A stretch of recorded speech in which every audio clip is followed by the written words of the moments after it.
Hey everyone, welcome back to the You Seem Normal YouTube channel. My name is Molly, and today we are going to explore a topic that I have been meaning to explore for a long time now, but I've been trying to wrap my brain around it as best as I can. And so instead of giving some tools that I use for this sort of thing that I'm working through, I am actually just going to be talking about the cognitive dissonance in my mind around these things. So let me tell you what those are. I am talking about the symptom or the characteristic of obsessive-compulsive personality disorder, or OCPD, that is miserly spending and a miserly spending style. So in this video, I'm going to share some of my personal tendencies and about my mindset around things like money and miserly spending, frugality, things like that, including and especially those that are at odds with the values that I claim to live by and want to live by. So let's start by defining obsessive-compulsive personality disorder. Obsessive-compulsive personality disorder, or OCPD, is not the same as obsessive-compulsive disorder, or OCD. OCD is much more common. It is an anxiety disorder, and it is more about uncontrollable and distressing thoughts and compulsions. OCPD is more about a perfectionist mindset, needing things to be ordered and done in the right way, really strict adherence to their morals, what they believe is correct, and then prioritizing of control and productivity over other things. And when it comes to spending, someone with OCPD might obsess over managing their money and saving to the point where, first of all, they aren't even saving for anything specific. They just don't want to be spending, and they feel like it's something they have control over. So it's sometimes to the detriment of their quality of life. So talking a bit more about miserly spending. When I talk about a miserly spending style, I'm not talking about someone who is money conscious or a saver, or they're being frugal because they have this upcoming big purchase or they have to be. Miserliness is the mindset when you avoid spending money at all costs, no matter what, even if that cost is necessary for living, for example, and even if that means sacrificing things like your comfort or your relationships or your joy. You might have a deep fear around losing all the money that you have or not having enough, but for me personally and throughout my life and growing up, I had what I needed and I even had what I wanted, and this is still something that this is still my mindset around money. So saving money just to save and just in case, as well as being money conscious to an extreme, became a priority for me, and now I think about it daily.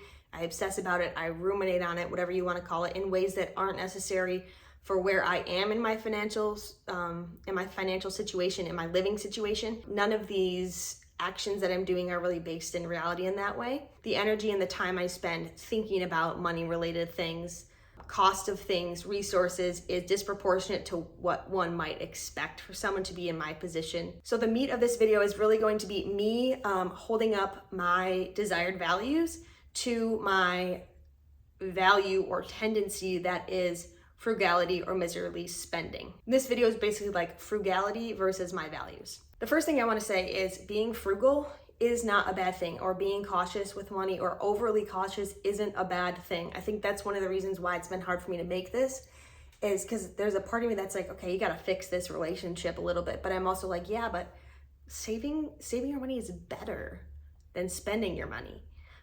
That's actually not true either. It's not more moral to save your money than spend your money.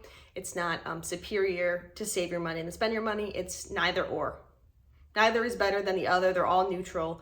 It's whatever we assign them. It's like I feel that I'm doing something morally superior and morally on track for me when I'm saving money versus spending it, truly just for the sake of it. But what gets tricky for me then is when that tendency that I've been doing for years and years and years is at odds with the values that I want in the life that I'm trying to live. So that creates a dissonance in my life and in my mind, which then causes me to obsess over that. So it's like the obsession with the money and the cost and the resources and the saving, and then it's like fear and stuff and control and stuff.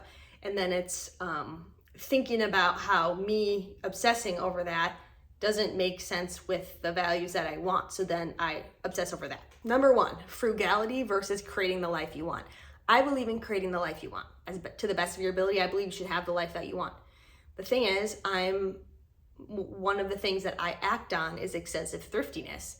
And this can impact my quality of life and make it not the life that I'm envisioning for myself. So I can be super focused on saving money and for nothing in particular. There's not a house, there's not a big purchase, there's not a car coming up, there's not saving for next month for any reason. It's just saving. So I noticed that I'll prioritize saving over going out with friends or going to a coffee shop and treating myself to coffee and lunch, or just taking care of my personal well-being. Even things like debating the cost of a therapy appointment when I literally have the money. I have more than enough money to spend on that. On a daily basis, some of the things I think about are, they're pretty specific things, but they're like things in my bathroom that are products, and how much are left and how much I'm using and how much they cost. And then also I'm in tune with energy usage. And so I make sure that the lights are on that I want on, or they're off when I feel like it's too much and it's like gonna rack up the bill, even if it's like an extra $1 or something.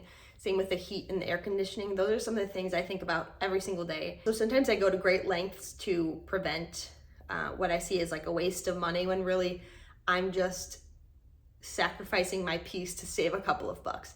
Sometimes it's worth it to just pay a couple of bucks, keep your peace, and move on, than it is to berate yourself for not spending the time or energy to DIY something so that you can save the money, but it weighs on your mind. Next, I have frugality versus the past is the past. So of course I believe the past is the past, right? Accepting the past and moving forward, knowing that it happened and that it can and does inform the future, but you can't change it, right? But my thing with frugality specifically is a constant rumination on past purchases. We're not even talking about stuff from last week. We're talking about things from months ago, even years ago. And we're not talking about hundreds of thousands of dollars or even thousands of dollars. I'm talking about a couple $100s here or there, and me continuing to think about that. And when that comes up for me, just not being able to let that go. And this is taking up my brain space, and this is taking up my energy, and this makes me even like more scared to spend money currently, even when I need things, because I must think that my future self is probably gonna look down upon me for doing so. I also think most recently something that I've been dealing with is I left my job and I didn't have a job for 3 months, and so I didn't get a paycheck for 3 months. Part of my mind says, you lost on that money. You lost 3 months of money, good money, and so now you need to make that up to sort of cancel that out. That's not how that works, and that money wasn't mine because I left that job, and also I did not need those 3 paychecks. I was just fine. Anyway, that kind of rumination is still happening, and that was, like, I've been in my new job. This is the 3rd month that I've been in my new job anyway. So number 3 is frugality versus community and generosity. Community and generosity is a value that I hold. I would like to be, I visualize myself as a person where I'm getting this meal for us. I'm taking care of us tonight. Like, it's more about the time spent with you and not the money. But if you offer that same thing to me, I won't accept it, or I don't want to accept it. And then I'm very, very diligent and conscientious about paying back every penny if I owe someone something. Basically, I can be the generous person in our relationship, but you cannot, because I want to feel like helpful to you, and I want to feel perhaps morally superior, and I want to take care of you. But you can't do the same for me, even though I claim that my value is community and generosity.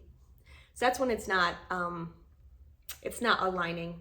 I want to share with others, and I want to help others, and I want to contribute to causes that I can, financially and otherwise. But it's really hard to do this when you're practicing and you're acting out penny pinching and dollar pinching every single day of your life. Number 4, frugality versus consumerism. I'm very much on the boat right now, and have been for maybe like a year or two, of anti-consumerism, anti-capitalism, just anti-buying things in excess. If I have something, I do not need another one of those things. I'm very into the de-influencing talk thing.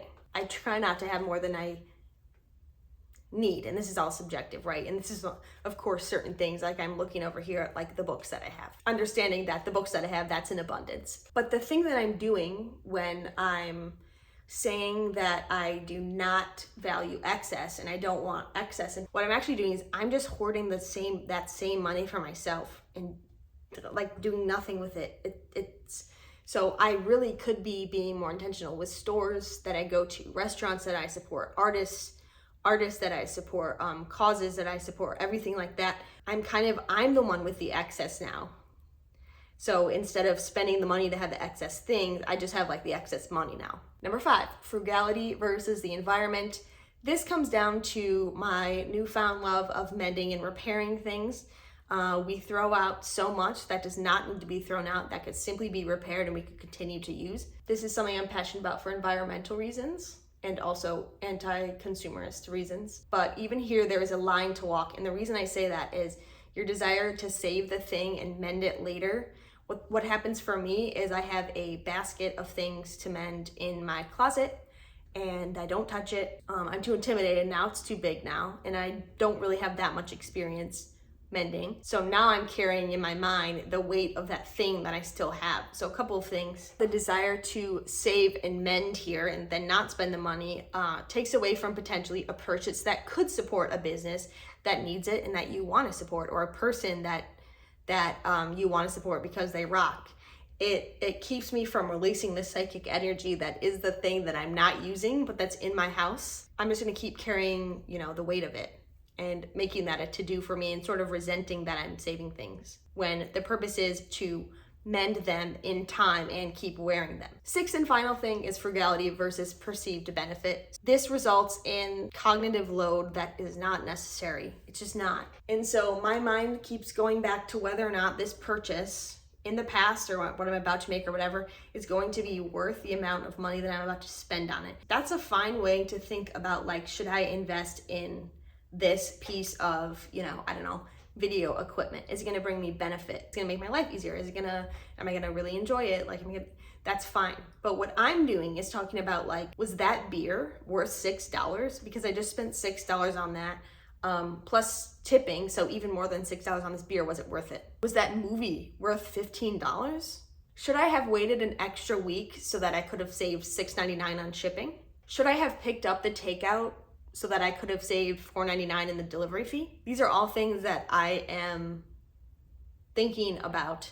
And as you can see, it's pretty much dollar for dollar. Okay, so where does that leave us? So there's nothing inherently wrong with being frugal. What I'm struggling with is it's preventing me from some of the things and some of the ways that I would like to show up in my life. So I'm absolutely a complete work in progress here. If you found yourself in a similar situation or have thoughts on this, whether you live with obsessive-compulsive personality disorder or not, I'd love to hear from you in the comments, or you can DM me on Instagram at YouSeemNormal. Let me know where you're at. Let me know how you're managing things right now. Has that changed from years ago? Do you hope to change in a certain way? Thank you so much for watching as always, and I'll see you in my next video. Bye.